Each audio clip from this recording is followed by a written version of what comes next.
শেহতীয়াভাৱে ধুবুৰীৰ জনতা কেনেদৰে বিপদত পৰিছে এই সকলোবোৰৰ পিছত ধুবুৰী সাংসদ ৰকিবুল হুছেইনে এবাৰ গুৰুত্বপূৰ্ণ এটা ভূমিকা পালন কৰিছে আৰু সেই সঞ্চালক প্ৰধানক সাক্ষাৎ কৰি স্মাৰক পত্ৰ দিছে আৰু স্মাৰক পত্ৰ দিয়াৰ লগতে সাংসদ ৰকিবুল হুছেইনে শেহতীয়াভাৱে গোমাংসক লৈ যি ৰাজনীতি হৈছে বা গোমাংসক লৈ বৰ্তমান সময়ত যেনেকুৱা এটা পৰিস্থিতি লৈ গৈছে আৰু ধুবুৰী জনতা যেতিয়া নগৰলৈ অহাৰ সময়ত চিকিৎসা কৰিবলৈ অহাৰ সময়ত তেওঁলোকক ৰখাই দিয়া হয় সেই সকলোবোৰৰ পিছত ধুবুৰী সাংসদ গৰাকী কেনেদৰে খৰব হৈছে সেই আমি আপোনালোকক তেওঁ কি মন্তব্য কৰিছে শুনাব বিচাৰিছো ধুবুৰী টাউনলৈ যিখিনি চৰ অঞ্চলৰ বিশেষকৈ লোক স্কুললৈ আহিছে ল'ৰা ছোৱালী যিসকলে বেমাৰ দেখাবলৈ আহিছে সেইসকলে নাৱৰ পৰা নামাৰ পিছত ধুবুৰী টাউনত প্ৰৱেশ কৰিবলৈ দিয়া নাই এইটো মৌলিক অধিকাৰ খৰ্ব হৈছে ফ্ৰীডম অফ মুভমেণ্ট গতিকে এই কথাখিনি আমি দৃষ্টিগোচৰ কৰিছোঁ আৰু আমাৰ আজি এই কোৱাৰ পিছত আমাৰ এটা দল গৈ তাৰ উপায়ুক্ত ডাঙৰীয়াকো লিখিতভাৱে জনাব আৰু তাৰপিছতো যদি ফ্ৰীডম অফ মুভমেণ্টত ৰেষ্ট্ৰিক্ট কৰে তেতিয়াহ'লে আমি আইনৰ আশ্ৰয় ল'বলৈ বাধ্য হ'ম গোটেই কথাখিনি এটা ভয়ানক এটা চিটুৱেশ্যনৰ ফাললৈ লৈ যাবলৈ বিচাৰিছে মই আপোনালোকক তথ্য সহকাৰে দিম যে এটা বিশেষ সম্প্ৰদায়ৰ লোকক তাত কেনেকৈ ট্ৰেন্সফাৰ কৰিছে কেনেকৈ আপোনাৰ একেবাৰে এটা ভয়ানক পৰিৱেশৰ সৃষ্টি কৰিবলৈ বিচাৰিছে আৰু মুখ্যমন্ত্ৰী ডাঙৰীয়াই যিদৰে অসংলগ্ন কথা কৈ এক উত্তেজনাৰ পৰিৱেশৰ সৃষ্টি কৰিব বিচাৰিছে এই কথা বতৰাবিলাকত আমি এটাই ক'ম যে সকলো পক্ষ আপোনাৰ সংযম হৈ থাকিব লাগে মুখ্যমন্ত্ৰীৰ জালত ভৰি দিব নালাগে তেওঁ এতিয়া বিপদ দেখিছে সেই বিপদ দেখি অসংলগ্ন কথা বতৰাৰে আমাৰ এই দুখীয়া মানুহসকলক পণবন্দী কৰিব বিচাৰিছে মানুহসকলক ঘৰ ভাঙি তেওঁ এটা ঐতিহাসিক আনন্দ কৰিবলৈ বিচাৰিছে এই সময়খিনিত আমি সংযমেৰে থাকি যুঁজিব লাগিব আইন আছে কানুন আছে এই সকলো আমি ৰাজ্যৰ পক্ষত আমি থাকিম আমি ভাবিছিলোঁ কি যে এই সময়খিনিত মুখ্যমন্ত্ৰী ডাঙৰীয়াই সকলোৰে হৈ মুখ্যমন্ত্ৰী হৈ কাম কৰিব কিন্তু তেওঁৰ কথা বতৰাই এই কথাবিলাক পৰিস্ফুট হোৱা নাই আৰু সেইকাৰণে আমি কৈছোঁ যে মুখ্যমন্ত্ৰী ডাঙৰীয়া আপুনি অকণমান সংযম হওক এই মানুহখিনি দুখীয়া মানুহক পণবন্দী কৰি তেওঁলোকৰ ঘৰ ভাঙি যি আনন্দ লভিছে এইটো কিন্তু আপোনাৰ নেদেখাজনেও চাই আছে আৰু ইয়াত দেখাবিলাকলৈও ৰখি আছে সময়ৰ কাৰণে গতিকে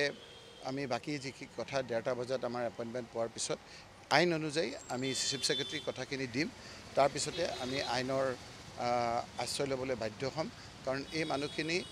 দুখীয়া মানুহ এই মানুহখিনি এই ইলেকশ্যনৰ সময়ত মই আজি এটা কথা আপোনাক কওঁ বিশেষকৈ আপোনাৰ বিলৰ কথাখিনি কম মই এতিয়া নাম সৈতে সকলো আপোনাৰ তথ্য দিম এই মানুহখিনিয়ে মুখ্যমন্ত্ৰী ডাঙৰীয়াক আপোনাৰ যোনে বিশ্বাস কৰিব তাকে বিশ্বাসঘাতকতা কৰিব এইটো তেওঁৰ স্বভাৱ তাৰ শেহতীয়া উদাহৰণ হিচাপে এই হাছিনা বিলৰ যিখিনি মানুহ সেই মানুহখিনি এই কেইদিনমানৰ আগত তেওঁলোকৰ পঞ্চায়ত নিৰ্বাচনত তেওঁলোকক সমৰ্থন কৰিছে আজি সেই জিলা পৰিষদত তেওঁলোকৰ আপোনাৰ প্ৰাৰ্থী জিকিছে কিয় জিকিছে তেওঁলোকে কৈছিল যে আমাক আপোনালোকে ৰাজনৈতিকভাৱে সমৰ্থন কৰক আমি এই মানুহখিনিক উচ্ছেদ নকৰোঁ আজি সেই মানুহখিনিকে তেওঁলোকে বিশ্বাসঘাতকতা কৰিলে গতিকে মুখ্যমন্ত্ৰী ডাঙৰীয়াক যোনে বিশ্বাস কৰিব সেই বিপদত পৰিব গতিকে আপোনাৰ এই মানুহখিনিক আপোনালোকে চাওক যে হাছিনা বিলৰ মানুহখিনি এই যোৱা কেইদিনমানৰ আগৰ নিৰ্বাচনত তেওঁলোকে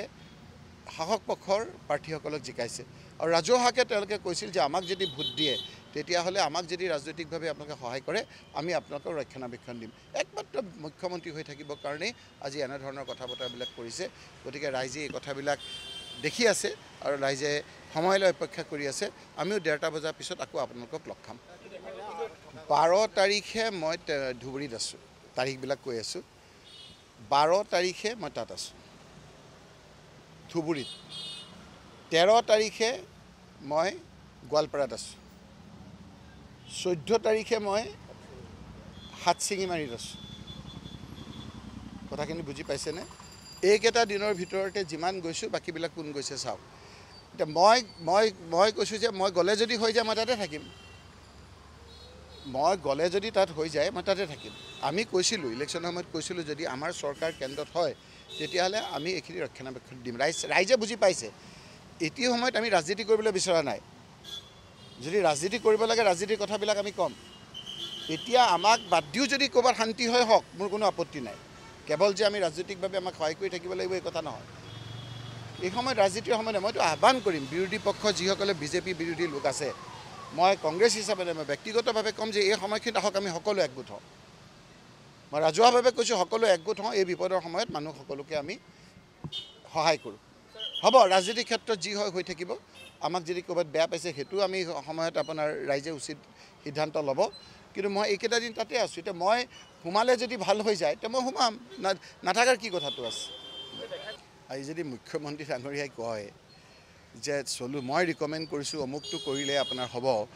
সেই মানুহখিনিৰ সেই ধৃষ্টতাটো মোৰ নাই সেইখিনি কথা মই আলোচনা বিলোচনাৰ মাজলৈ মোৰ মুখেৰে আনিব নিবিচাৰোঁ মুখ্যমন্ত্ৰী এজনে যদি সেই ধৰণৰ কথা বতৰা কয় মই ৰিকমেণ্ড কৰিছোঁ ফিতাহী মাৰি যদি আজি কয় তাৰ প্ৰত্যুত্তৰ দিয়াটো মই ভাবোঁ যে কথাটো উচিত নহ'ব এখন সভ্যৰ মাজত মইতো ভাবোঁ যে এই কথা বতৰাবিলাক মুখ্যমন্ত্ৰীয়ে কিয় কৈছে মই ধৰিব পৰা নাই বোধহয় তেওঁ আগন্তুক গম পাই গৈছে যে তেওঁ আৰু ছেপ্টেম্বৰত বোধহয় তেওঁ আঁতৰাই দিব ছেপ্টেম্বৰ কৈ থাকে নহয় বোধহয় সেইকাৰণে কৈছে গতিকে আপোনালোকক যিবিলাকে প্ৰশ্ন কৰিছে সেইবিলাক তাত নাই মানুহক যদি প্ৰশ্ন সেইটোৱে মইতো ক'লোঁ এতিয়া 12 তাৰিখে মই ধুবুৰীত আছোঁ 13 তাৰিখে মই গোৱালপাৰাত আছোঁ 14 তাৰিখে মই আপোনাৰ এতিয়া মই কি মই তাত গৈ পেলাই মই ইলেকশ্যনৰ সময়ত কৈছিলোঁ যে এই লোকসকলক বিশ্বাস নকৰিব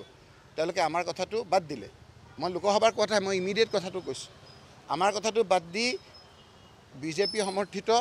পাৰ্টিসকলক সমৰ্থন কৰিলে মইতো আপোনালোকৰ জৰিয়তে কৰি আছোঁ হয়নে নহয় এইবাৰ হাছিনা বিলৰ অন্তৰ্গত জিলা পৰিষদত কোন জিকিলে আপোনালোকে চাওক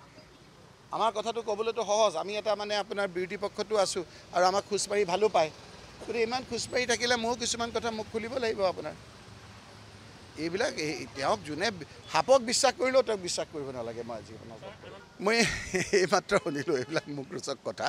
এই সময়খিনিত মানুহে বিপদপ্ৰত আছে বিজেপি বিৰোধী সকলো এক হ'ব লাগে বিজেপি বিৰোধী নহয় হিমন্ত বিশ্ব শৰ্মাক বেয়া পোৱা বিজেপি সকলো এই ক্ষেত্ৰত সহায় কৰিব লাগে আমি সকলোকে আহ্বান কৰিছোঁ মুখ্যমন্ত্ৰী ডাঙৰীয়াই যিবিলাক কথা বতৰা কৈছে ক'ত শাসন চলিছে আইনৰ শাসন চলা নাই নহয় হিটলাৰী শাসন চলি আছে এইবিলাক আপোনাৰ মুখত অহা নাই এতিয়া এইবিলাক আইনৰ শাসন চলিলেতো এনেকৈ নহয় আইনৰ শাসন চলিলে তেওঁ যিবিলাক কথা কয় লোকৰ হ'লেতো জেললৈ নিলেহেঁতেন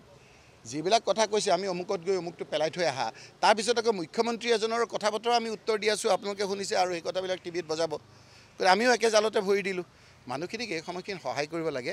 আমাক সমালোচনা কৰি হ'লেও যদি ক'ৰবাত হয় আমাৰ কোনো আপত্তি নাই আমাৰ মানুহৰতো সমৰ্থন লৈছে ইলেকশ্যনৰ সময়ত আমাৰো দুই এজন তেওঁলোকৰ লগত এতিয়া গৈছে ৰাজনৈতিক কথা বতৰাত মই ৰাজনৈতিক কথা বতৰাত নাই ৰাজনীতি যি কৰে কৰিব এতিয়া মানুহৰ এই বিপদৰ সময়ত মানুহক সহায় কৰিব লাগে আমাক বাদ দি হ'লেও যদি কাৰোবাক সহায় কৰে মোৰ কোনো আপত্তি নাই